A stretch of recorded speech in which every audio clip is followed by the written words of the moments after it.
Boa noite, irmãos, paz seja com todos. O Senhor deu para nós mais um tema para a gente estar hoje comentando aqui, o tema pietismo, e a gente vai estar falando sobre isso, tá? Estamos aqui com o Jefferson, companheiro de estrada, né? Estamos aqui, pô. Amém. Então a gente vai estar dando início hoje.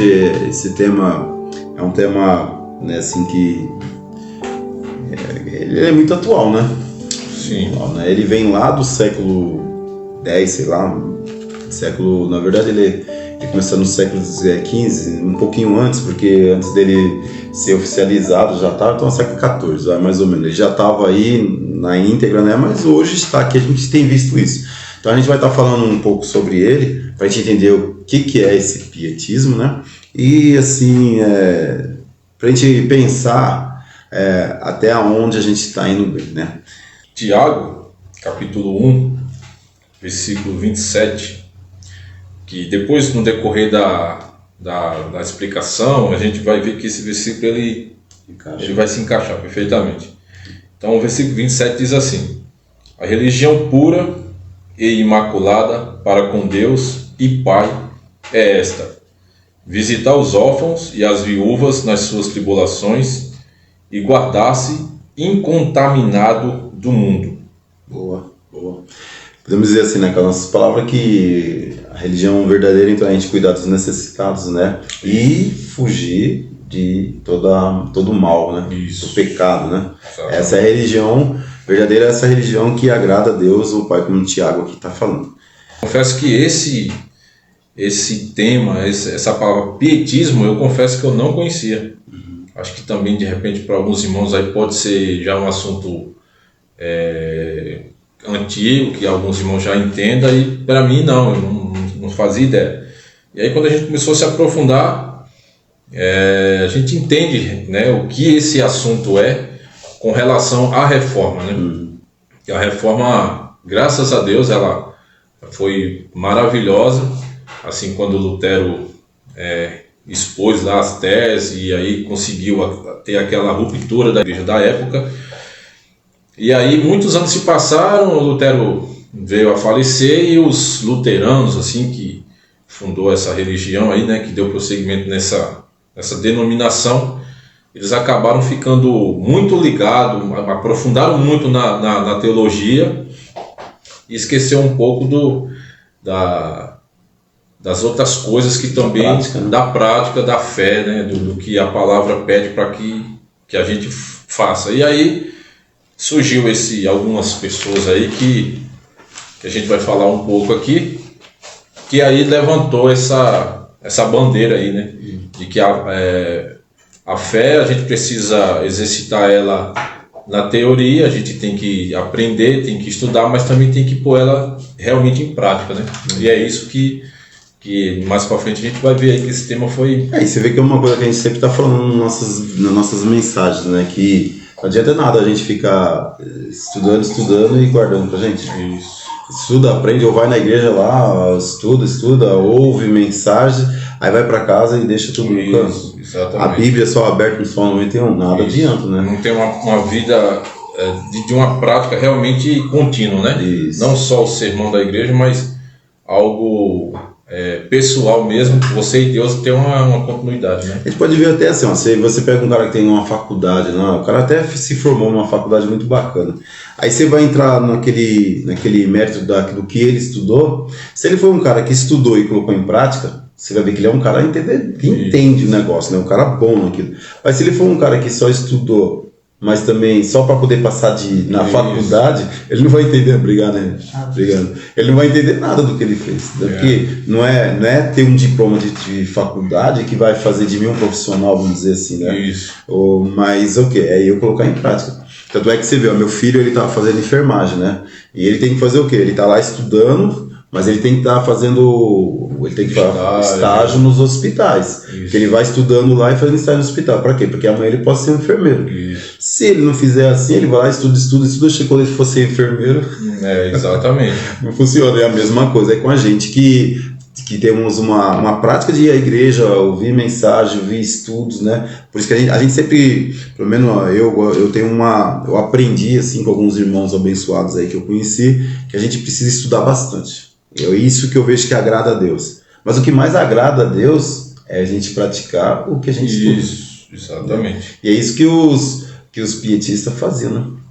É isso que eles faziam. Eles queriam sair de uma igreja ortodoxa para uma igreja que é ortopláxia, né? Ortopláxia que fazia o que? Ela colocava em prática aquilo que estudava. Isso. Porque a igreja luterana, assim, você vê que mesmo quando o Martinho Lutero estava vivo, eles tinham o que? Eles, por serem agustinianos, então eles tinham aquela coisa que a salvação, ela vem mediante a graça. Isso. Então, até o que nós estudamos aí, somente a graça.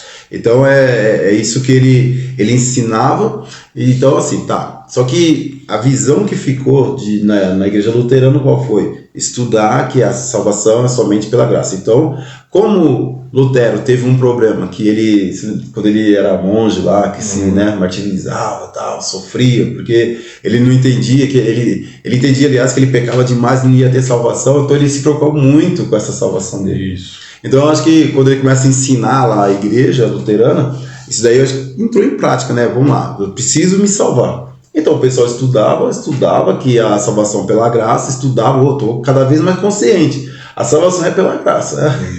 Tá bom. Só que esqueciam de fazer o quê? De ler o que você leu aí em Tiago, né? Isso. Que Tiago, no capítulo 2, ele fala que a fé sem obra é morta. Isso. Até, como a gente já leu esse versículo também nos estudos anteriores lá, de Efésios 2, né? Aquele de Efésios 2, aí tem o 8, o 9 e o 10. E o 10 fala que essas obras são Deus que prepara para que a gente realize elas, né? As boas obras. As boas obras, exatamente. Então, assim, essas boas obras elas sempre vão existir. Sim. E Deus sempre vai querer que nós façamos. Não para ser salvo, mas por sermos salvos é que a gente faz. Então, é uma bênção a gente aprender, meditar na palavra, estudos aí, a gente consegue ter bastante material, mas se aí a gente não for também pôr em prática, vira uma fé morta, né? Que era o que...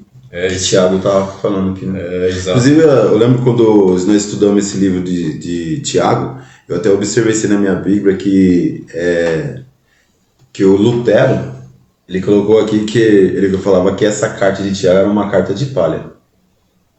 Você vê que coisa, né? Aí eu tô hoje, que eu deixei minha Bíblia na igreja, e a Bíblia que eu uso mais para estudar, que é uma Bíblia de estudos da Reforma, aí eu peguei essa daqui. Quando eu abri aqui, tá aqui marcado embaixo, Lutero chamou o livro de Tiago de carta de palha. Por quê? Porque no começo ele não entendeu isso. Ele entendia que Tiago estava indo contra Paulo quando Paulo escreveu para a igreja de Éfeso, né? Que sois salvo pela graça, mediante a fé, não por tuas obras, para que você não fique, né, se glorie, mas sim, né, mediante a fé. E aí fala assim, que Deus, aí como você falou, se Deus ele faz as boas obras, cria as boas obras para que a gente as cumpra.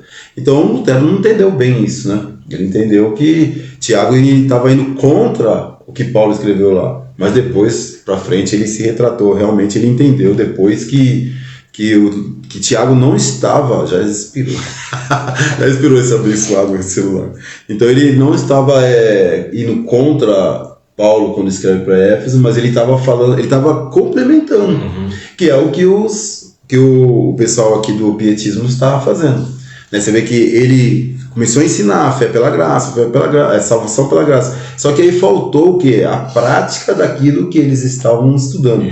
O povo que era pietista, eles eram luteranos também, sim, mas eles queriam incluir isso. Dentro da igreja luterana, que é o que? Nós estamos aprendendo, legal, Lutero está ensinando, está certinho, mas alguém precisa colocar isso em prática. Isso. Porque, né, graça sem amor não é graça. Eu sou agraciado quando eu tenho amor em meu coração. E quem tem amor no seu coração, ele faz o quê? Ele pratica boas obras. Pratica boas obras. Então, através de Zwingli, né, o pessoal começa a implantar na igreja luterana esse chamado pietismo, né? Que é o quê? Praticar as boas obras. Vamos fazer um catadão assim, mais ou menos com data e tal. Pra gente... Na data ele é bom, né? Não, sou muito bom, não. Mas assim, é pra gente entender o porquê esse pietismo, né? Porque isso daí, depois o Jeff vai estar falando sobre o pai do pietismo, né? O nome dele? Sim, o Spener, né? Spener, né? Jacob Spener. O Jeff vai estar falando sobre o pai do pietismo, mas pra gente chegar nesse... Felipe Jacob Spener. Pra chegar até ele, a gente tem que entender o porquê que ele é o pai do pietismo, né? E por que eles lutavam tanto? Por que será que, sabe, isso numa igreja tão séria eu não entendia, sendo que Lutero é o cara que todo mundo respeita como reformador. Você lembra que no nosso estudo da reforma, que a gente estava falando que a reforma veio, mas depois da reforma teve que fazer o quê? Isso. Ter reformas de novo. Né? Essa é uma delas. O Zwinglio, ele tentou fazer, o Calvino também e tal. E assim, pelo que eu vi aqui no estudo, fala que Lutero ele tinha um pouco dessa questão da piedade, né? Ele era piedoso. Só que aí os seguidores dele, após a morte dele, esqueceu isso. Porque assim, a gente está falando aqui, o pastor ele vai explanar aí, mas assim, esse pietismo mesmo, assim, que veio realmente ter essa encorpagem mesmo, veio realmente ter força, foi mais ou menos 150 anos após a reforma. Sim. Então você vê que passou muito tempo. É que o pietismo, como os puritanos, os anabatistas, eles eram os meio que... Isso. Não tinha assim, né? Explodiu mesmo quando o Spener... Isso, exatamente. Então, demorou mais ou menos esses 150 anos, mas sempre existiu ali um grupo, ou pequeno, ou às vezes camuflado, vamos dizer assim, não era tão destacado, que já tinha essa ideia de obras, de que não podia só ficar isolado ali, tinha que também sair para fazer as obras, né? Tanto é que tinha um título que é Script Calvinista. Script Calvinista, o que era? Era um grupo muito pequeno, que eles não se alarmavam, vamos dizer assim, mas eles estavam dentro da igreja luterana. Então eles eram aqueles pietistas não racionais, né, que chama, radicais, radical, né? Não, o pietista radical. Então ele estava dentro da igreja luterana. E o que eles faziam? Conforme tinha os estudos no domingo, aquele sermão no domingo, eles se reuniam nas casas na semana para discutir, assim, estudar melhor aquilo que foi pregado. Né? Isso. Aprofundar, aí até que quando descobriram, acabaram expulsando eles. Chegaram a ser considerados hereges. Hereges, isso. Eles eram hereges porque faziam isso. É umas coisinhas meio, né? Esses hereges, os caras chamam de herege por umas coisas que a gente luta tanto por fazer hoje, né? Exato. A palavra de Deus falar pra gente. Ela nos exorta a ser piedosos, né? Porque através de Jesus, né? Que teve misericórdia da gente, hoje nós temos a salvação da graça. Glória a Deus. E assim, a gente vai ver que o pietismo ele tem a ver tanto com obra social, né, que a gente estava conversando, que tem outros nomes aqui que a gente talvez não consiga falar, de repente numa próxima live, mas assim, tem o Augusto Hermann Frank, que aí ele vai ficar voltado para essa área do pietismo, mais para a área social. O Spener, que ficou mais com essa coisa do espiritual, e tem um outro que é o Conde von Zinzendorf. Isso é alemão? Acredito que sim. Misericórdia, que palavra. Zinzendorf. Por que esses caras têm esses nomes tão complicados assim, né? Eu já tenho um problema de falar esse nome aqui, Zwinglio, que parece ser simples, Zwinglio, eu já tenho dificuldade, eu vou falar com esse nome, nunca vou falar. E aí esse Zinzendorf, ele ficou responsável mais pela parte, assim, não é que ele ficou responsável, mas ele deu ênfase mais na parte de missão. Então, quer dizer, são 3 categorias. Isso. Piedade, isso. Área social e evangelismo, no caso da missão. Exatamente. Legal. Então, assim, mas aí a gente vai ver que Jesus fala para os discípulos que eles tinham vontade já de sair para ir pregar. Jesus fala assim, ficai-vos em Jerusalém, até que do alto seja revestido do poder. Então, assim, essa coisa de ir, pregar, tal, evangelizar, isso aí já é uma coisa, né? E também, a gente fala tinha essa coisa de ajudar os pobres, né? Jesus, quando estava em uma das multiplicações dos pães, né?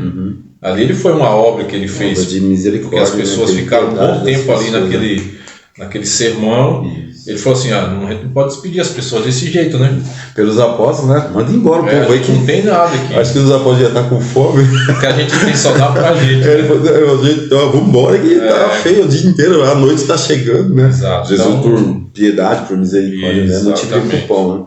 Aí você falou Atos 1:8, quando ele fala assim, ó, ficai aí, se reveste, né? Se prepara, porque a gente precisa se preparar, né? Seja preparado, aí depois sereis minhas testemunhas, né? Aí Judéia, Samaria, né? E fala até os confins da terra, mas antes se prepara. E depois vai, tudo isso é obra de quê? Obra de piedade. Isso. Né? E é interessante, como revestir do poder, ou seja, se preparar, é mais ou menos o que Lutero fez. Se preparou muito na questão da teologia, do estudo, mas aí esse id ele só ficou se preparando. Só se preparou. Vamos esperar, né? Aí veio lá os pietistas falou, você já se preparou demais, vamos aí fazer a piedade, né? E você vê, nós falamos, acho que até eu trouxe uma mensagem no domingo, lá quando foi do domingo depois do dia 31, né, que é o dia da reforma, você falando sobre os irmãos que morreram, né? Quando a gente falou sobre Pedro Valdo, sobre também aquele Joy Cliff, Wycliffe, né? John Wycliffe. Aí teve lá o Hus, John Hus, o Ian Hus, né? Savonarola. Esses caras todos. Jerônimo de Praga, né? Isso. Eles são todos homens que tiveram misericórdia, piedade. Podemos dizer que eles eram pietistas, né? Pietista. O próprio Lutero. Sim.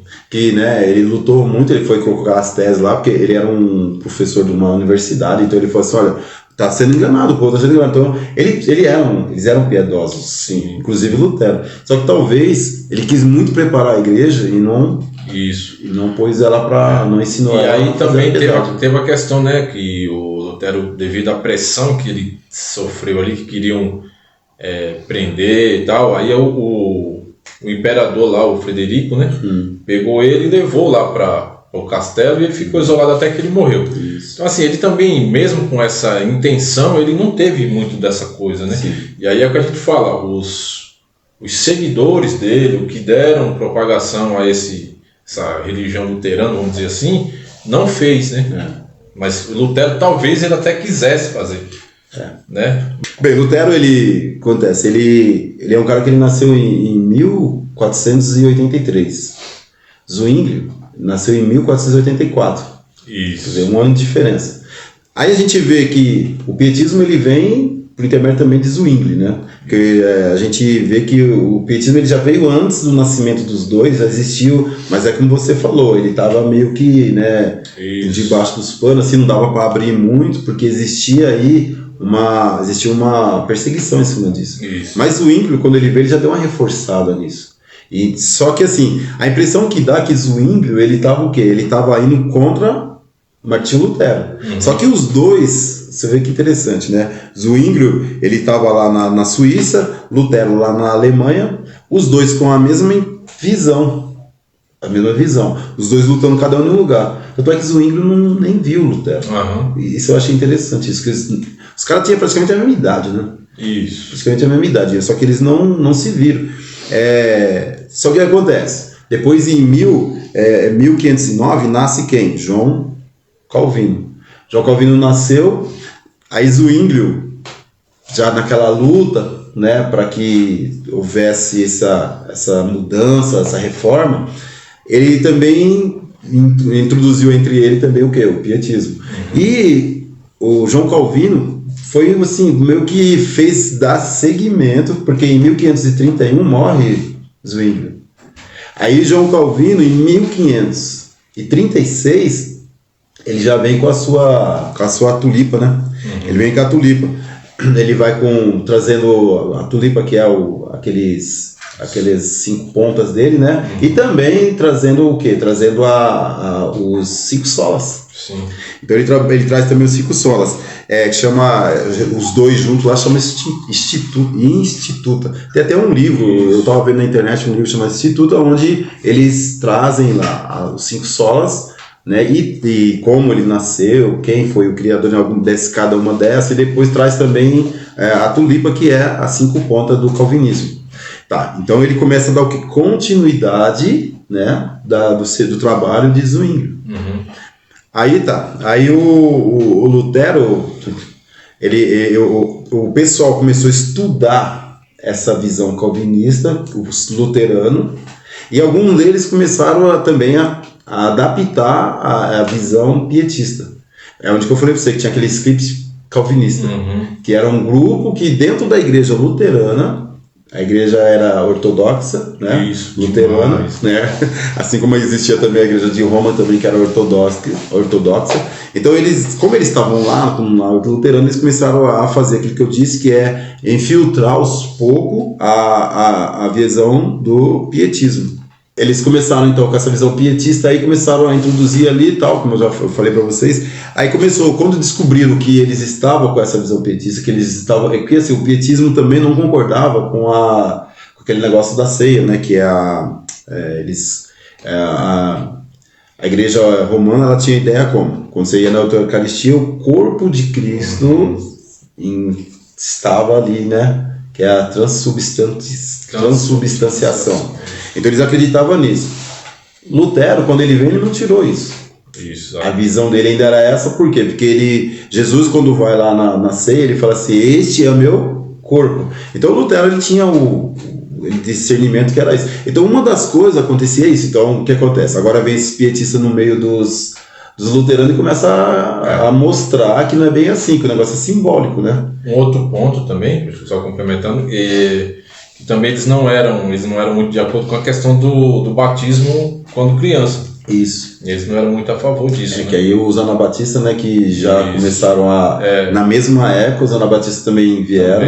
Apesar que aí é meio confuso, porque nessa daí os anabatistas, apesar deles ter essa visão e os pietistas também pegar essa visão, mas o Zwingli, ele era contra os anabatistas, né? Sim. Então você vê, Zwingli, ele estava numa roubada, porque ele era contra ele era contra os anabatistas e contra a igreja luterana, vamos dizer assim, e contra a igreja romana. Então ele arrumou vários inimigos lá, né? Por que ele não era a favor? Porque os anabatistas, eles não concordavam de batizar quando criança. Até por quê? Porque existia uma coisa social no batismo. O batismo, quando as crianças nasciam, aí eles entendiam que a criança era como hoje o nosso filho nasce, a gente coloca um RG para ele. Então o batismo, como a igreja, o lado clero, o lado religioso e o lado social, era tudo junto. Então para eles é isso. Então quando nascia alguém lá na Alemanha, automaticamente a pessoa era o que? Era luterano. Luterano, isso. É como se fosse assim, você acabava se tornando um luterano só pelo fato de nascer na Alemanha naquela época, isso, né? Não tinha escolha. Né? Como hoje a gente sabe que existe assim eu sou do Nordeste, onde a religião católica é muito forte, então você nasce, seus pais são católicos, mesmo que eles não frequentem a igreja, você é católico. Então você se torna um católico nominal, às vezes não é nem um católico de realmente você acreditar naquilo. Mesma coisa era nessa época aí de Lutero. Então nascia alguém nessa região aí da Alemanha, então você já era batizado e automaticamente já era luterano. Sim. Né? Por quê? Porque você batizou. Exatamente. E o nome da pessoa era colocado Isso. Então era como se o Estado e a religião já confirmasse ali aquela... Uma das coisas que os pietistas queriam fazer era isso, fazer a separação, né? Separar o Estado com o clero, né? Isso. E assim, né? E aí, depois a gente dá prosseguimento, mas aí os anabatistas vêm com essa ideia de que, não só por conta disso, como também o batismo lá na frente é para uma confissão, uma confirmação de que realmente você teve um encontro. Quando a gente vê João Batista falando, ele fala assim, arrependei-vos e batizai-vos, né? Arrependei-vos, batizai-vos, porque o reino já está próximo. Então quer dizer, se João Batista ele chama a gente com uma palavra para a gente se arrepender, então você pega uma criança recém-nascida e fala para ela assim, se arrependa, seja batizado. É complicado, né? É complicado. Então por isso, né, que se não fosse isso, não tinha problema nenhum de batizar como criança normal, mas como que eu vou me arrepender? Aí vem aquela questão, tá? Aí a confirmação, quando você tiver uma certa idade. Se tiver adolescente, você vai e confirma. Mas e se eu não confirmei? Para que houve o batismo? Então? Exatamente. Então é melhor esperar logo, né? Fazer uma coisa só e, né, você se arrepender e você ter a sua a sua intenção de ir lá e batizar. Né? Isso é uma coisa. E quando hoje a gente entende, quando a gente batiza, a gente tem a certeza da nossa salvação, né? A gente tem uma convicção. Então, daí também, a gente pode ver lá um pouco mais na frente, mas já antecipando um pouco, era uma das questões também que os pietistas, ou o movimento pietismo, lutava muito, era para isso, para ter cada indivíduo ter uma relação pessoal com Deus. Você tem uma relação pessoal, não só pela questão de eu nasci nessa região, eu sou luterano. Então, não, essa questão também de lá na frente você ter uma conversão realmente, ao invés de simplesmente nascer luterano, você ter uma certeza da conversão. Né? Então, daí o batismo, porque você realmente acredita que Deus... se você vai para a soteriologia, o que acontece? Ela explica para a gente que nós, né, até porque a martirologia também explica isso, que nós somos pecadores, temos herança adâmica, então nascemos condenados. Sim. Ponto. Aí quando vem a soteriologia, ela fala assim, olha, você foi regenerado por quem? Por Deus. Então Deus nos regenera e Ele começa agora a nos purificar, santificar nossas vidas. Tá? Então quando eu entendo isso, agora eu vou me batizo. Isso. Agora você como criança, você nasce aí para, como dizia a igreja romana, não, para que a pessoa não, para que a criança não fique pagã, vai lá e batiza ela. Mas se for assim, todo mundo nasceu pagã. Isso. Todo mundo nasceu pagã, só que agora você tem, é importante a gente ter a consciência disso. A gente tem essa consciência. Eu estava vendo sobre, até dar um adendo aqui, tá? Eu estava vendo sobre a vida de John Wesley. John Wesley, ele tinha aquela luta, porque ele achava que ele não era salvo por muitas das coisas lá, tá? E de repente um dia ele vai num trabalho, tem um culto, ele sente a presença de Deus, e ali ele consegue entender a confirmação, assim, entender que ele era ali, Deus tinha o aceitado, a graça tinha o alcançado. Então é importante que a gente entenda isso. Né? Você hoje falou de alguém que era assim também, né? Que teve um... o que eu falei que a gente poderia falar depois, que é o Frank, Augusto Hermann Frank. Ele também teve esses ele fala que ele desde 11 anos de idade que ele já orava e tinha a leitura da Bíblia frequente assim na vida dele, e aí ele estava preparando um sermão para ir pregar, e aí ele começa a entender, ele fala assim, puxa, eu estou lendo aqui esse texto e hoje eu estou vendo que eu não sou salvo ainda. Ele já com 22 anos, desde os 11 anos que ele tinha essa vida de leitura e oração, mas com essa idade, 22 anos que ele estava preparando esse sermão, ele entende que ele não tinha sido salvo ainda. E aí ele vai, isso perturba ele, incomoda, até que ele realmente tem uma conversão, ele realmente encontra Cristo na vida dele, e aí ele, toda aquela luta, aquela guerra espiritual dentro dele, se acalma e ele tem a convicção de que realmente agora ele encontrou Cristo. Então assim, e ele também é um dos caras que vai ser bem influente aqui na questão do pietismo. É claro que a gente sabe que, né, se você recebeu se Deus te regenerou, a gente já sabe que ali quando Deus nos regenera, ali, a partir dali a gente está sendo salvo. Agora a gente vai agora ser o quê? Vai ter processo e processo. É claro que essas pessoas, eles não tinham esses estudos, né? Então por isso que eles tinham essa dificuldade. Você que é uma pessoa que teme a Deus, que procura fazer a bondade, você que procura ser piedoso, só de você procurar fazer essas coisas, por mais que você tenha alguma fraqueza, né? Você sabe que você é alcançado pela graça, né? Agora só que você está sendo tratado por Deus. Mas eles não tinham, né, isso daí, esse ensinamento. Hoje, graças a Deus, a teologia está aberta aí pra gente, a gente entende isso, né? A não ser aquele cara que faz de qualquer jeito, né? A pessoa que vem na igreja com qualquer outro tipo de interesse, a não ser o Senhor, aí você tem que ficar esperto, né? Se a gente vem para buscar alcançar alguma benção tal, né?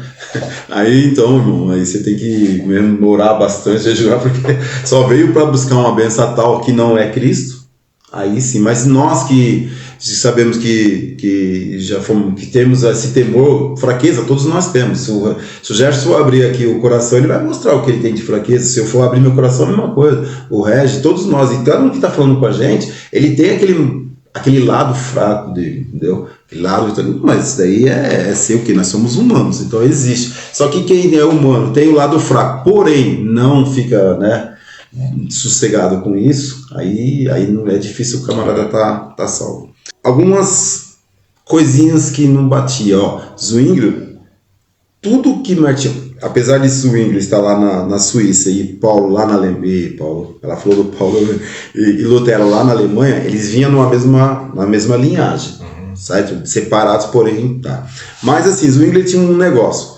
Tudo que Martinho Lutero era contra a Igreja Romana, ele também era. Mas nem tudo que Martinho Lutero era a favor, Zwingli era. Nem tudo, por isso que a gente está falando. Aí eu citei até algumas coisas aqui, ó. Lutero defendia a ceia, né, que é o que a gente acabou de falar, né? A ceia, literalmente o corpo de Cristo estava na ceia. Porém, Zwingli, ele fala que isso daí não é literal. Isso daí é uma simbologia. Que é o que a gente entende hoje, né? Isso, justamente. Aí Lutero buscava a salvação individual. Cada um, por isso que ele pregava tanto que a salvação é pela graça. Isso aí veio lá de Agostinho, né? Então a salvação é pela graça. Então ele na cabeça dele ele entende isso. A salvação é pela graça, então a gente tem que buscar individualmente a salvação. Zwingli não. Ele acha assim que a salvação a gente tem que... a preocupação dele era como salvar o povo. Sim.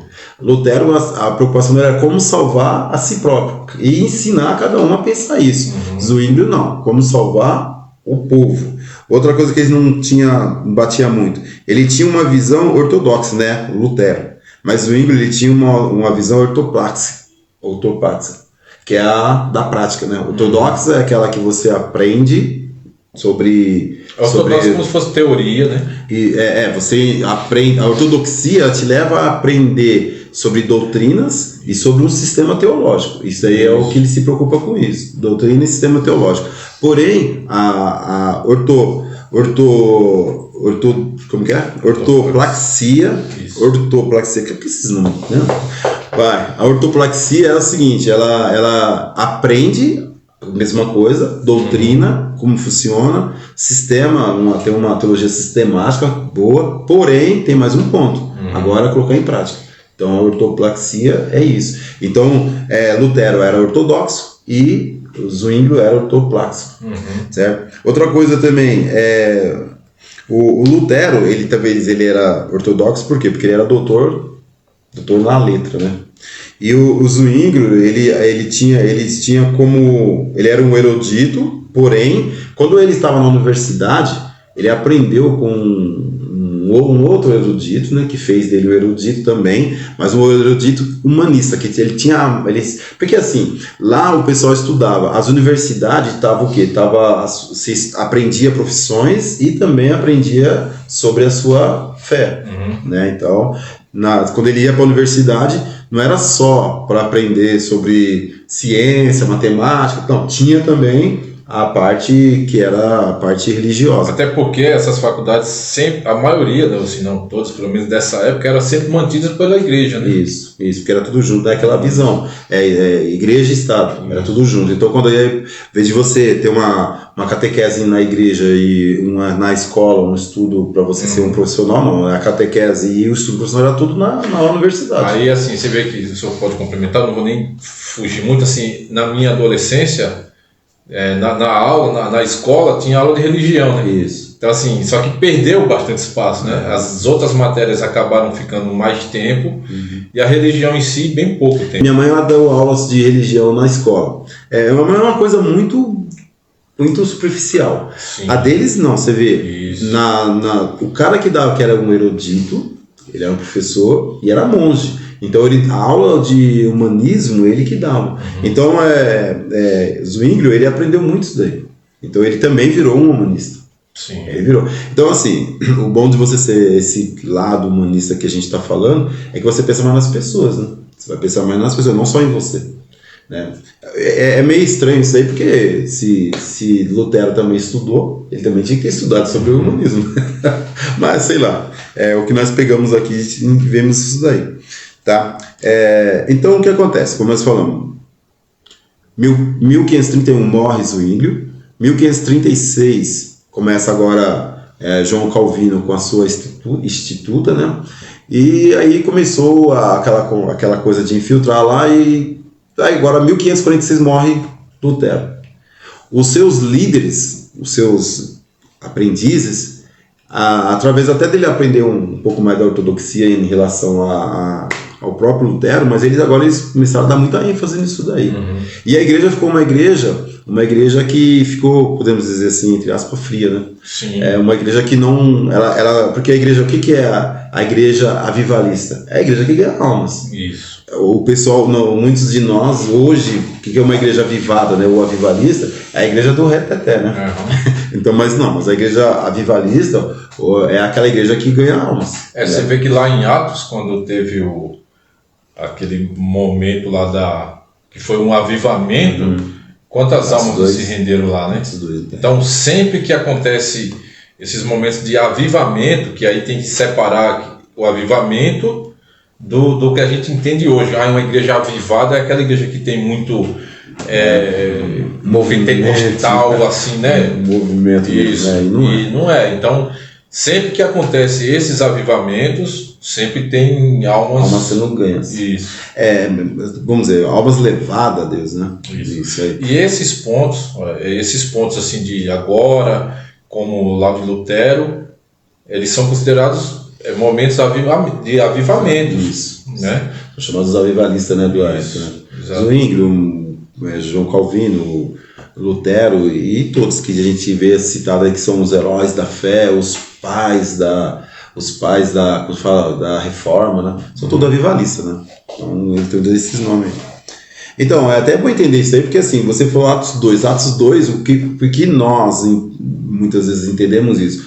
Ali é um movimento que teve ali de Pentecostes, vamos dizer assim, porque houve aquela voz, aquela línguas de fogo, aí quando Pedro falava e todos os apóstolos falavam, todo mundo entendia nas suas línguas. Então o pessoal entende assim que esse era o momento de reteté. Não falando em línguas, não, mas assim, vamos devagar. O pessoal estava falando na língua dele e cada um ouvindo na tua língua.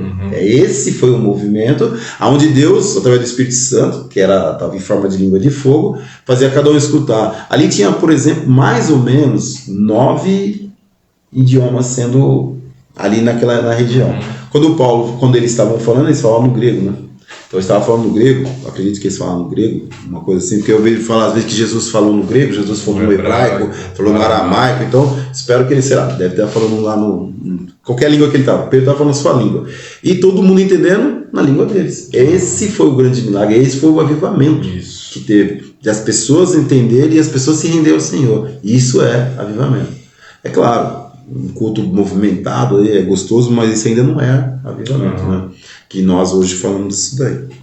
Tá? Então, quando esses seguidores de Martinho Lutero começou a ver esse script, que eu falei que foi dado o nome de script calvinista, eles pegaram e falaram, não, vocês são hereges porque vocês estão querendo implantar coisas que a gente não concorda aqui. E expulsou. Aí é onde foi que entrou o pietismo radical. Isso daí foi em 1525. 1525. Né? Você vê pela data, Martinho Lutero morreu lá em 1546, mas em 1525 eles já ficaram radical.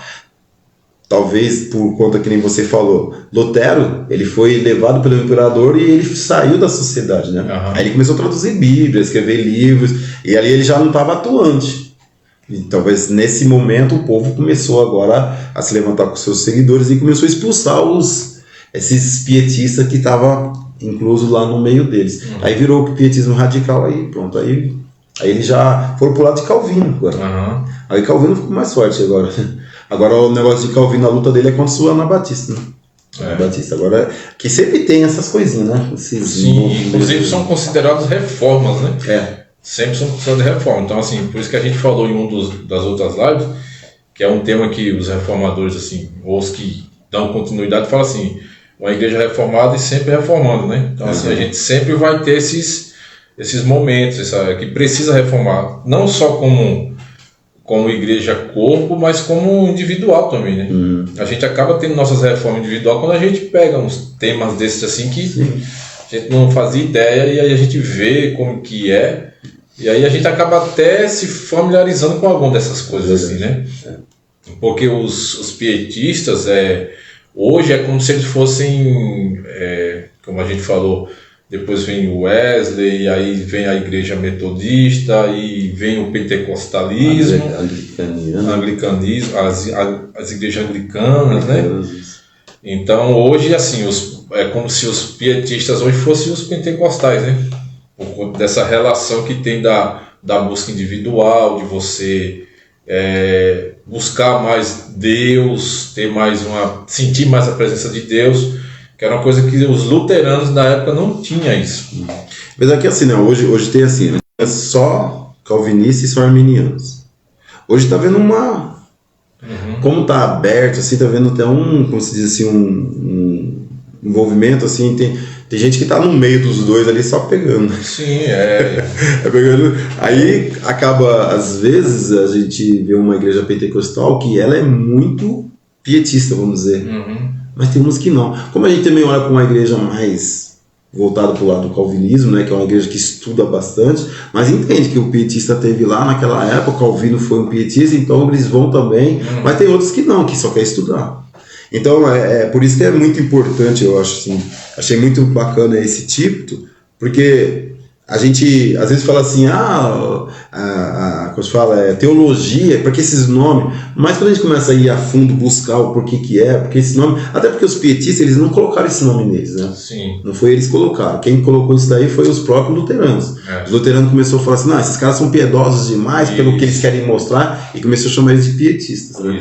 Assim como também eu vi que o Lutero, ele não queria de forma alguma, assim como Calvino também, não queria de forma nenhuma que o nome deles viesse para o nome da reforma. Por exemplo, uma igreja luterana. Lutero não queria isso. Mas os contra, Zwingli, no caso, começou a chamar luterano. Por quê? Porque eles seguiam Lutero. E do lado do calvinismo, os arminianos começaram a chamar de calvinista. Por quê? Porque ele seguia um Calvino. Todas as igrejas passaram da reforma para cá, ela tem uma ligação com a reforma. Elas têm. E a reforma também tem aquele detalhe. Vamos voltar lá no que Calvino fez. Ele fez a Instituta, certo? 1536 que eu falei. Em 1559, ele já teve ela reformada. E ele estava vivo ainda. Você vê que ele escreveu a Instituta em 1536. Tá. Aí quando chega em 1559, ele ainda vivo, porque ele morreu em 1564, mas aí ela oficializa com uma reforma. Você entendeu? Então, essa visão reforma, eu acho que vai ser direto. Você lembra que esse dia a gente estava conversando, que eu falei para você lá assim, eu tinha uma visão sobre isso e tal, agora eu tenho outra, você falou, uma reforma. Então isso daí eu acredito que sempre vai ter. Aquela reforma que Lutero fez, ele não estava 100%, ele melhorou muito.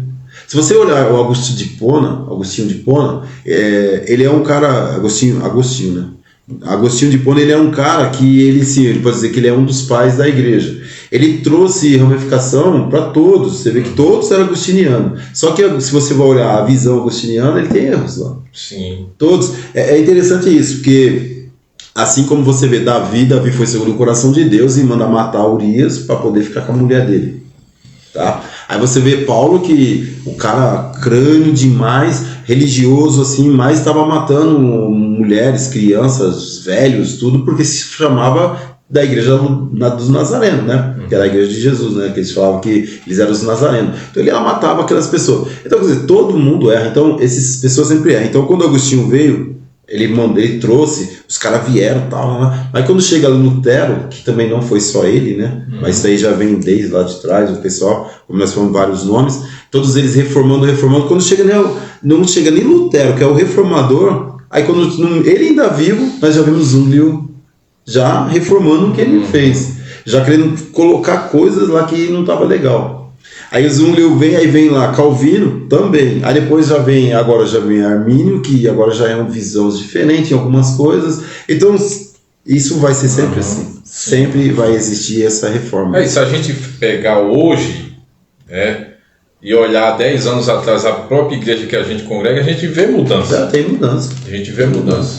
A gente tava falando esse dia de uma igreja, não vou citar para não ficar chato, mas de uma igreja que a minha mãe iniciou lá, quem conhece minha mãe vai saber qual que ela teve que vender, ela tinha troféu, ela teve que dar, uniforme de time ela teve que dar, a minha mãe era formada em negócio de ser juiz, mesário, essas coisas, ela teve que largar tudo. O pessoal que meu irmão gostava de bater uma bola, teve que parar de jogar bola e tal, televisão teve que vender e tal, acabou, tá, beleza, então tá nesse ano. Hoje essa igreja faz tudo isso. Sim, sim. Então houve o quê? Uma reforma. Então, e aí a gente entende que antes aquilo não era pecado. Não era pecado. Mas a visão deles. A visão, exatamente. A visão deles então não a reforma, ela, por mais que ela, em alguns casos como esse que a gente citou aqui, teve dores, né? Porque Lutero, após a reforma, aquelas pessoas ali do local que seguiu a visão dele começou a querer espancar os padres, achando que era assim, agora a gente vai por tudo ou nada. Eles fazem uma reforma na igreja romana porque fazia isso. Isso. Inclusive morreu muitas pessoas. Agora, eles que eram os discípulos lá, digamos assim, os seguidores de Lutero, agora está fazendo uma coisa com os padres. Isso. A ponto de Lutero ter que escrever. Lutero tem que escrever, e não só isso, como eu citei, eu falei mais cedo, a gente estava conversando, que depois houve aquela Guerra dos 30 Anos que eu falei. E essa Guerra dos 30 Anos foi isso, o protestantismo com a Igreja Romana, briga, mas chamada, guerra mesmo. Essa que é a chamada Guerra Santa? Ou não? Não, essa aí foi a Guerra dos 30 Anos. Pode ser que pelo menos onde eu vi, fala da Guerra dos 30 Anos, não vi se era Guerra Santa. Santa. Mas foi muito ruim para os dois lados, né? E ainda mais para a igreja protestante, porque ainda estava querendo seguir, né? Eles estavam brigando para não ter essas coisas, né? Gente morrendo, e começa a se matar. Exatamente. Como o próprio Zumbi seguiu lá os Anabatistas, né? Isso. Matou alguns caras lá, então. E tudo por causa de uma visão teológica. Exato. Então, a gente vê que esses reformadores também têm suas partes erradas, né? Até para que cumpra aquilo que Apocalipse diz, que nenhum justo há. Nenhum justo há. Porque todos pecaram, né? Então, aí depois disso daí, no ano de 1635, aí nasce Philipp Jacob Spener. Isso. Certo? O homem que é o pai do movimento, né? Pietista. Aí é contigo.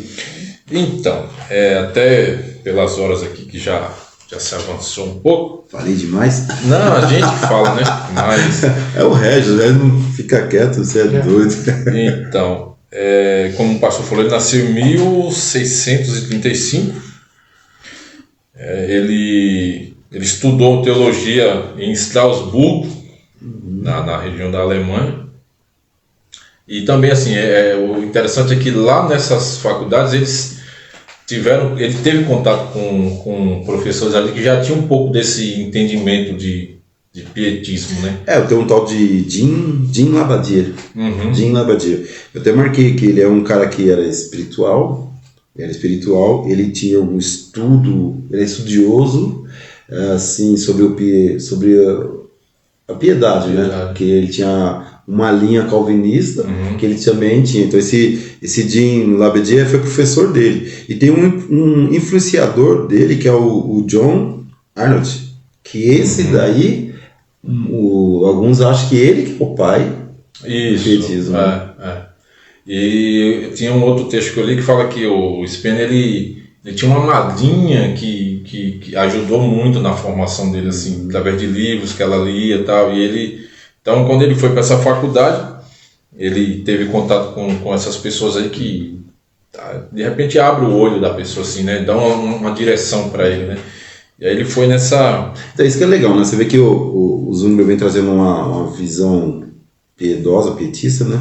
Depois vem Calvino trazendo... Aí ele lê obras desse camarada aí, o John Arnott, acho que é assim que se fala, né? Que é um cara que era teólogo humanista, piedoso. Aí esse é as obras que ele leu, que eu acho que é essa linha que você está falando, né? E o professor dele também era um professor que era espiritual. Então, assim, porque os piedosos, o pietista, eles não falavam só para você ter piedade, mas também ser espiritual, né? Sim. Ter um conhecimento de Deus, contato com Deus, né? Esse Spener, ele ele deu muita ênfase a isso, a cada crente ter um relacionamento individual com Deus. E nesse relacionamento individual é o quê? Buscar realmente o que a gente entende hoje como buscar o Espírito Santo, ser uma pessoa mais fervorosa. Sim. Então, como eu falei, o Spinner ele é um pietismo mais voltado, dando ênfase a algo espiritual. Isso. Aí tem o Augusto Hermann Frank, que ficou mais com o social, e tem o outro lá, o Zinzendorf, que lá na frente ele vai dar mais uma ênfase na missão. Certo. Só que se você pega essas três e você coloca ali junto, é o pietismo. A visão pietista. A visão pietista. Então eu achei interessante. E se você vê que essa visão que você está falando, os pré-reformadores, eles tinham essa visão também. Sobre você sendo uma pessoa que ora, uma pessoa que aprende estudando, mas também uma pessoa que busca as pessoas a entenderem quem é Deus. Isso. É uma visão que vem lá, só que não tinha, assim... Eles, no caso, como a coisa vem evoluindo, que nem hoje a gente está falando uma coisa que está mais fácil de falar. Então acho que vai ficando cada um mais fácil para o outro, né? Sim. E aí é onde por isso que ele tem o título de pai espiritista. E assim, em 1675, esse Spinner ele escreveu um livro chamado Pia Desideria, ou Desejos Piedosos. E eu achei interessante que a pessoa resumiu, ele falou assim, eu vou dar um resumo bem básico do que era esse livro. E aí ele falou algo que eu achei interessante, ele falou assim que o livro resume mais ou menos nisso, o crente tem que orar.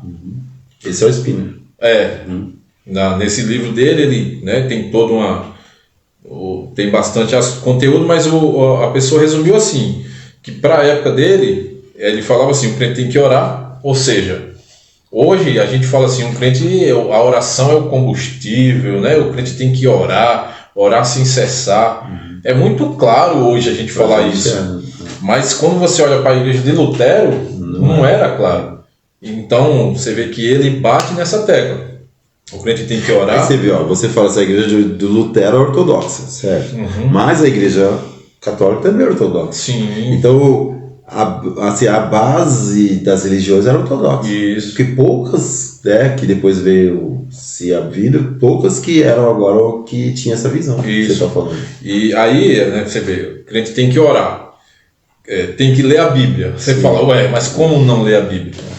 Os luteranos liam a Bíblia, mas era ler no domingo, tchau, amém, cada um para suas casas. Estou aprendendo, estou com sal. Aí o Spinner faz aquilo que o pastor já havia até citado, que é aquela coisa fazer como se fosse hoje, pequenos grupos, ou células, ou culto no lar, vamos dizer assim, para poder... Que era o que você não lembra do script calvinista? Que eram os pietistas que estavam no meio dos calvinistas? Os caras lá, vamos dizer, o camarada ia lá, fazia uma pregação, trazia uma mensagem, aí eles no meio da semana se reuniam para discutir aquela mensagem. Exatamente. E é onde que dava controvérsia, né? Porque às vezes o cara fala assim, olha, hoje é dia da ceia, nós estamos aqui, Jesus está incorporado aqui na Eucaristia. Aí quando eles iam estudar lá, aí eles falam, não é bem assim. Por isso começou a dar a confusão. Então, só que a gente está falando isso aqui quase mais de 100 anos para frente, né? Então, eles ainda continuaram relutando contra isso. Então, na verdade, o Spinner não era contra a exegese, no caso, contra o estudo, né? Sim, ele estudava, ele queria, assim como Lutero não queria romper com a Igreja Católica, o Spinner também não queria romper com a Lutero, porque ele não rompeu. Ele era luterano. Isso. Ele não rompeu, ele apenas quis complementar. Então, a gente pega a parte maravilhosa da ortodoxia, que é perfeita, e agora a gente só vai complementar com isso. Ortopraxia. Isso, durante a semana, leitura, oração. E assim, né, detalhe, ele era a favor da ortopraxia, mas da leitura, do estudo, mas também de praticar as boas obras, praticar o amor. Isso. Né, porque aí, nós lemos aqui Tiago está falando, que adianta alguém chegar até você e tá necessitado, você fala assim, você vai, ora e fala assim, vai com Deus e não fazer nada pro cara. Isso. Então você não fez uma prática. Aí você fez o quê? Você só recebeu o cara, escutou, viu os problemas dele e mandou ele embora conjeitar. Então nós, como igreja, na visão pietista, nós precisamos sabe? Isso para mim é uma maravilha, porque eu sempre estou falando isso lá dentro da igreja. A gente precisa fazer obra, a gente precisa procurar as pessoas. Então, assim, a gente tem que acabar com esse negócio de que o pastor tem que fazer isso. Não, a igreja tem que fazer, na verdade. E assim, quando você vê, quando Jesus coloca, ou quando a Bíblia coloca ele coloca assim um exemplo de pastor e ovelha. Então o pastor, o que a gente está falando, o pastor que rebanha a ovelha, o animalzinho, o que ele faz? Ele vai lá e orienta ela. Então ele tira do curral, leva ela para dar uma passeada atrás de novo, tal. Aí ele vai lá, corta as lãs, tal. Tá, beleza. Mas quem gera a ovelha? É a própria ovelha. Sim. Então a gente precisa entender que o pastor ele faz que ele dá uma assistência, mas quem trabalha é a ovelha. Então o que Jesus está falando? Que é a igreja que tem que trabalhar. Então o pastor faz o papel dele, que é dar uma assistência, e é claro que ele também é ovelha, então ele também vai para. Mas não é só o pastor, não só o líder. Isso tem que ser a igreja. E a gente tem uma coisa assim, não, eu vou chamar meu líder, eu vou chamar o pastor, eu vou chamar o presbítero, né? Porque Tiago ainda fala, a pessoa está doente, chama o presbítero, unge doente, e até os pecados dele. Então a pessoa fica assim, não, tem que chamar o presbítero. Aí tem que falar assim, não, tem que ter óleo. Isso daí é uma forma de entender o que tem que fazer. Mas, se existe um rebanho, se existe um pastor, a gente precisa entender isso daí, que o rebanho vai fazer o rebanho crescer. Então toda a igreja tem que ir para essa parte pietista. Tanto é que você vê que não foi só o líder pietista que fazia, era um grupo pietista que fazia. Então isso é muito bom para a gente entender isso. Eu sou igreja, tá? Então eu sou igreja a partir do momento que eu me preocupo com as pessoas. Entendeu? A partir do momento que eu quero fazer as pessoas melhorarem, eu quero ver as pessoas crescerem, quero ver as pessoas em paz, as pessoas bem, entendeu? E sem aquele interesse por cima disso. Porque uma vez, eu espero que todo mundo me entenda o que eu vou falar, porque às vezes a gente fala, as pessoas entendem diferente. A gente tem uma mania assim, ó, nós três aqui vamos na casa do irmão, de um vizinho nosso aí, que ele não é cristão. Então a gente vai lá já na intenção de fazer com que ele venha para a nossa igreja. A gente precisa acabar com isso, a gente precisa ir lá porque ele está passando necessidade, não importa que ele não vai para a igreja. A gente vai lá, porque às vezes também é isso. Como existe um versículo que eu não lembro qual é, que fala assim, primeiros de casa. Então a gente entende assim, olha, eu preciso cuidar dos de casa. E a gente fica o primeiro e o último de casa. A gente não sai dessa visão. Né? Os pietistas não, eles iam lá trabalhar em relação à comunidade. Você vê, nós colocamos aqui, a visão do Zwingli era o quê? Era uma visão de como salvar meu estado, minha nação. E dentro do meu estado, da minha nação, tem pessoas que têm fé diferente da minha. Mas a gente precisa ajudar todas essas pessoas. Esse Augusto Frank aqui, que eu acho, lógico que a gente não vai conseguir falar hoje, de repente numa próxima, mas ele, na história dele, a gente fala numa próxima, ele fez asilo, ele criou asilo, e ele chegou a ter um pouquinho de... Ele ficou 2 meses na casa do Spinner, né? Então ele com certeza ele recebeu uma visão petista, né? E aí ele cria asilo, ele cria orfanato, ele vai e dá instrução lá em faculdades, farmácias, gráficas, tudo isso ele criou e fala. E isso deve favorecer só a igreja? Não. Inclusive nesse período que ele fez essa gráfica, ele conseguiu. Foi um período que mais se distribuiu ou se vendeu Bíblia num preço bem acessível para que todo mundo tivesse acesso. Então, assim, algo social que ele fez ali que foi maravilhoso. A gente pode ir lá 1300 e alguma coisa lá, Pedro Valdo. O que ele fez? Ele era um homem rico. Ele vendeu as suas propriedades, né? Deu para a mulher dele, a família dele, fica com essa parte, eu fico com essa daqui, que eles entraram em comum acordo, elas foram lá com a parte dele e ficou fazendo. A parte dele que ele fez, ele vendeu, começou a ajudar os pobres, começou a colocar um lugar para poder pegar as pessoas necessitadas, levar naquele lugar para tratar daquela. E assim, não era quem era cristão. Pedro Valdo levou a todo mundo. E nisso as pessoas se convertendo, cara. É isso que a gente precisa como igreja entender. Não ir atrás das pessoas somente para se converter. Porque nós estamos praticando a boa obra. Agora, quem converte elas é quem? É o Espírito Santo. Sim. Então, se eu pratico a boa obra, se Deus fez uma boa obra para mim executá-la para a necessidade de alguém, talvez que nem seja um cristão, essa pessoa amanhã depois ela pode, aceitar a Cristo porque ela viu que ela foi alcançada nisso daí. Agora, quando eu vou nos olhos, assim, olha, eu vou lá fazer isso, eu vou dar uma cesta básica para aquela pessoa, para que ela venha para a minha igreja. Eu já estou com segunda intenção, e toda vez que a gente vai com segunda intenção, Deus não trabalha. E a pessoa pode até ir por uma questão assim de consideração. Certo. A pessoa me ajudou com essa cesta e ele pediu para eu domingo ir lá na igreja. Eu vou. Vai, mas depois não vai mais. Irmão, então, hoje eu não vou. Então, assim, não foi algo de Deus, assim, vamos dizer assim. A pessoa não foi lá. Piedoso, isso não foi piedoso. Isso a gente tá no interesse. Até assim, a gente pode fazer lá, vou chamar esse dia nós fizemos na igreja, o André conseguiu um monte de cesta básica. Aí ele falou assim, vamos fazer o seguinte, vamos dar a cesta básica, as pessoas vêm aqui na igreja, assistem o culto, ouvem a palavra e levam a cesta. É uma forma das pessoas ouvir a palavra. Beleza. Amém, sim. Beleza. Ouve a palavra, leva. Agora sim. Mas não constrangê-la que ela tem que voltar. Ou que... Se amanhã, se ele conseguir isso de novo, e essas mesmas pessoas vêm, vai dar de novo. Agora, quando você tem esse interesse, fala, não, para essa pessoa não dou, não, porque você faz ela não tá. Eu esperei você vir durante a semana, você não veio mais, então vou dar para outra. Não, a gente não pode fazer, tem que fazer o bem, pronto, né? É isso que a gente precisa fazer. Vamos lá? Então, aí complementando, como eu falei no livro dele, que nesse resumo ele fala basicamente isso, que hoje pra gente é muito... Isso aí é óbvio hoje, que o crente tem que ler a Bíblia, tem que orar, tem que fugir do pecado e tem que ter comunhão com Deus. Isso hoje é muito fácil, a gente hoje faz isso com os olhos fechados, mas para aquela época não. Na época que a ortodoxia luterana estava tão forte, que daí vem o porquê deles querer implementar o pietismo, não estava claro para eles, né? Então eles entram com essa ideia e batia muito nessa tecla de que o crente ele tem que ter um encontro pessoal, ele e Deus, individual, que naquela época era o quê? Domingo, sermão na igreja, durante a semana cada um segue sua vida. Não tinha aquela coisa de incentivar os crentes a ter uma comunhão, a ter uma santificação, a buscar a Deus. Ajudar o próximo. Ajudar o próximo. Que nem São Francisco fez, né? Isso. São Francisco fez isso, né? Um exemplo de pessoas, né? E é assim, interessante que ele e Pedro Waldo estavam mais ou menos no mesmo... Eles eram contemporâneos, né? E eles fizeram ali... Apesar de tudo que tinha na igreja lá, mas Francisco de Assis fez isso. E a gente vê muitos que hoje o pessoal chama de santo aí, que a visão foi essa, ajudar as pessoas.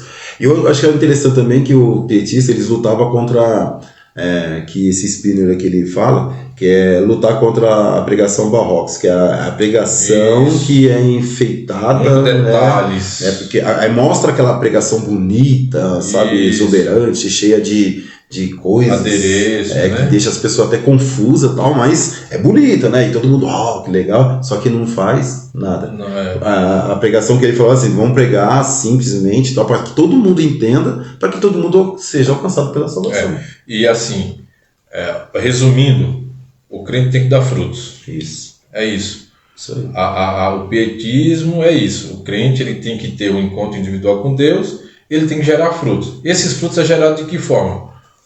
Você, numa maneira de missão, né, pregando para as pessoas, social. Você faz o social, que alcança a pessoa também, e aí independente dela ir para a igreja ou não. Porque a gente entende assim, sabe aquela coisa do, o versículo fala assim, que dar é melhor do que receber? Então quando você doa algo, você está sendo abençoado. Então se a pessoa não vai vir para Cristo por aquela obra que você fez, amém, mas você está sendo abençoado com isso. E nada mais é do que Efésios 2:10.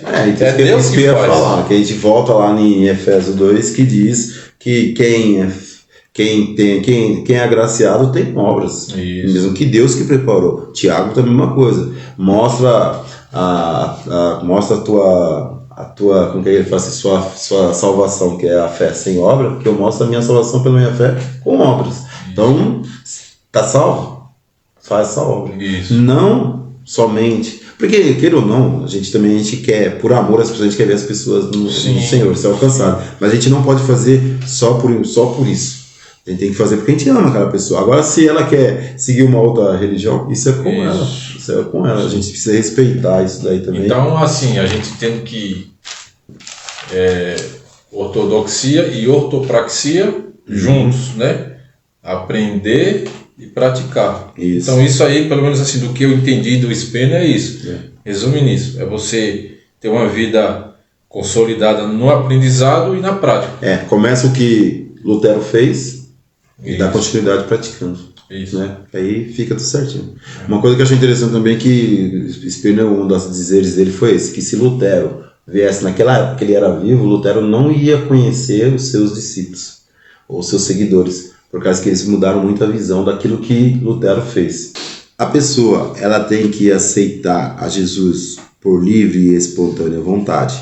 Às vezes, a pessoa aceita isso porque ela está sendo pressionada. É isso aí, Rogério. Entendeu bem? É isso aí que a gente está falando. As pessoas vão ao Senhor porque elas querem. Até porque assim, ó, veja só.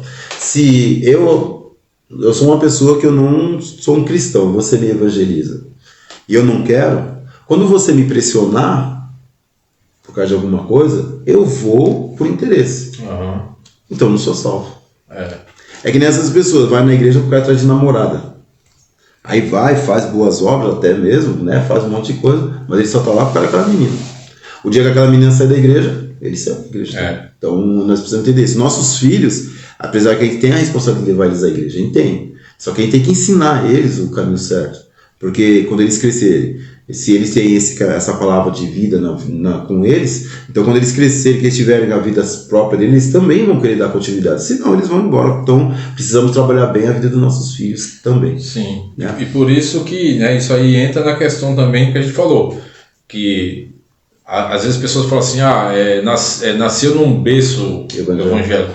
Mas isso não quer dizer que aquela pessoa, se ela não tiver realmente um encontro com Deus, que ela vai ser salva simplesmente porque nasceu num berço evangélico. Ela tem que ter um encontro individual com Deus. Se a gente for ver lá o fruto da justificação, né, que é uma delas que é glorificar o Senhor na tribulação, na dificuldade, aí às vezes uma pessoa dessa nem tem, né, porque ela nasceu só ouvindo tudo certinho e tal, para ela ficou fácil.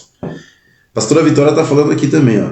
Espera em Deus, Pai, Filho e Espírito Santo, que através desses estudos bíblicos ao vivo, muitas vidas vá se render a Jesus Cristo.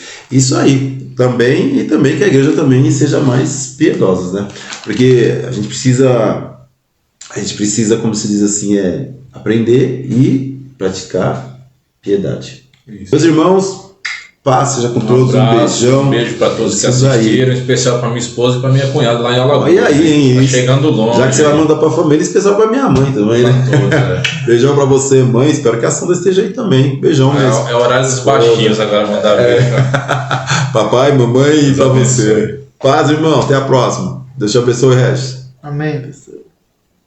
Nós conheceis o caminho para onde eu vou. Eu sou o caminho, a verdade e a vida. Ninguém vem ao Pai a não ser por mim. Em verdade eu digo, porque eu vou para o Pai. Mas aquele que crê em mim, obras maiores faz.